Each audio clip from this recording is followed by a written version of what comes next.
የድሆችንም ገንዘብ አፈሰሰ፣ ገበታዎቻቸውንም ገለበጠ። ርግብ ሻጪዎችንም ይህን ከዚህ ውሰዱ፣ የአባቴን ቤት የንግድ ቤት አታድርጉት አላቸው። ደቀ መዛሙርቱም የቤትህ ቅናት ይበላኛል ተብሎ እንደተጻፈ አሰቡ። ስለዚህ አይሁድ መልሰው ይህን ስለምታደርግ ምን ምልክት ታሳየናለህ አሉት። ኢየሱስም መልሶ ይህን ቤተ መቅደስ አፍርሱት፣ በ3 ቀንም አነሣዋለሁ አላቸው። ስለዚህ አይሁድ ይህ ቤተ መቅደስ ከ46 ዓመት ጀምሮ ይሠራ ነበር፣ አንተስ በ3 ቀን ታነሣዋለህን አሉት። እርሱ ግን ስለ ሰውነቱ ቤተ መቅደስ ይል ነበር። ስለዚህ ከሙታን ከተነሣ በኋላ ደቀ መዛሙርቱ ይህን እንደተናገረ አሰቡና መጽሐፍንና ኢየሱስ የተናገረውን ቃል አመኑ። በፋሲካ በዓልም በኢየሩሳሌም ሳሉ ያደረገውን ምልክት ባዩ ጊዜ ብዙ ሰዎች በስሙ አመኑ።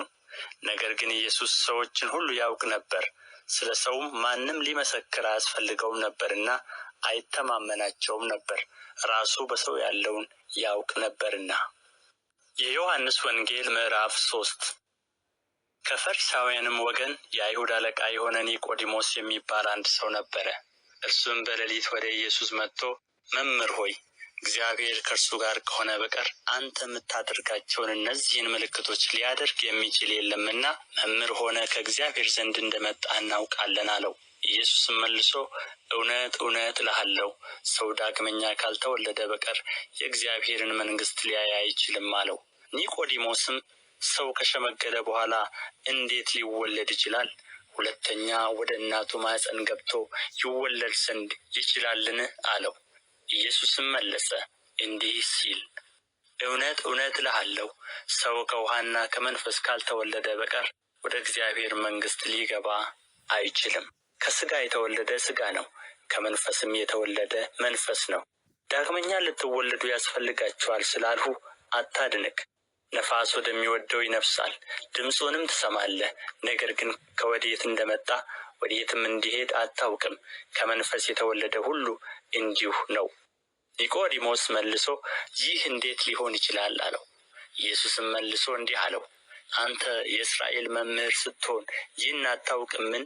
እውነት እውነት እልሃለሁ፣ የምናውቀውን እንናገራለን፣ ያየነውንም እንመሰክራለን፣ ምስክራችንንም አትቀበሉትም።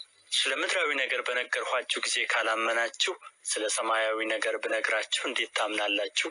ከሰማይም ከወረደ በቀር ወደ ሰማይ የወጣ ማንም የለም፣ እርሱም በሰማይ የሚኖረው የሰው ልጅ ነው። ሙሴም በምድረ በዳ እባብን እንደሰቀለ እንዲሁ በእርሱ የሚያምን ሁሉ የዘላለም ሕይወት እንዲኖረው እንጂ እንዳይጠፋ እግዚአብሔር አንድያ ልጁን እስኪሰጥ ድረስ ዓለሙን እንዲሁ ወዶአልና።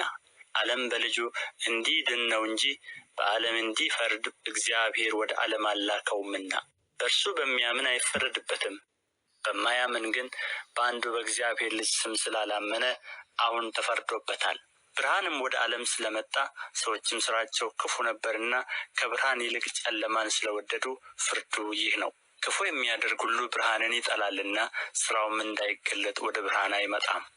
እውነትን የሚያደርግ ግን ሥራው በእግዚአብሔር ተደርጎ እንደሆነ ይገለጥ ዘንድ ወደ ብርሃን ይመጣል። ከዚህ በኋላ ኢየሱስ ከደቀ መዛሙርቱ ጋር ወደ ይሁዳ አገር መጣ።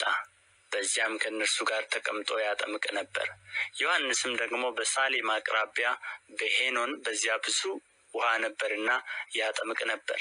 እየመጡም ይጠመቁ ነበር፣ ዮሐንስ ገና ወደ ወህኒ አልተጨመረም ነበርና። ስለዚህም በዮሐንስ ደቀ መዛሙርትና በአይሁድ መካከል ስለ ማንጻት ክርክር ሆነ። ወደ ዮሐንስም መጥተው መምህር ሆይ፣ በዮርዳኖስ ማዶ ከአንተ ጋር የነበረው አንተም የመሰከርህለት እነሆ እርሱ ያጠምቃል፣ ሁሉም ወደ እርሱ ይመጣሉ አሉት። ዮሐንስ መለሰ እንዲህ ሲል ከሰማይ ካልተሰጠው ሰው አንዳች ሊቀበል አይችልም። እናንተ እኔ ክርስቶስ አይደለሁም፣ ነገር ግን ከእርሱ በፊት ተልኬአለሁ እንዳልሁ ራሳችሁ ትመሰክሩልኛላችሁ። ሙሽራይቱ ያለችው እርሱ ሙሽራ ነው፣ ቆሞ የሚሰማው ሚዜው ግን በሙሽራው ድምፅ እጅግ ደስ ይለዋል። እንግዲህ ይህ ደስታዬ ተፈጸመ። እርሱ ሊልቅ እኔ ግን ላንስ ያስፈልጋል። ከላይ የሚመጣው ከሁሉ በላይ ነው።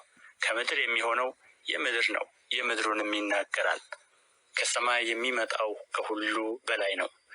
ያየውንና የሰማውንም ይህን ይመሰክራል፣ ምስክሩንም የሚቀበለው የለም። ምስክሩን የተቀበለ እግዚአብሔር እውነተኛ እንደሆነ አተመ። እግዚአብሔር የላከው የእግዚአብሔርን ቃል ይናገራልና።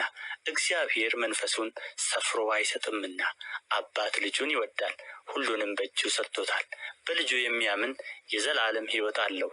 በልጁ የማያምን ግን የእግዚአብሔር ቍጣ በእርሱ ላይ ይኖራል እንጂ ሕይወት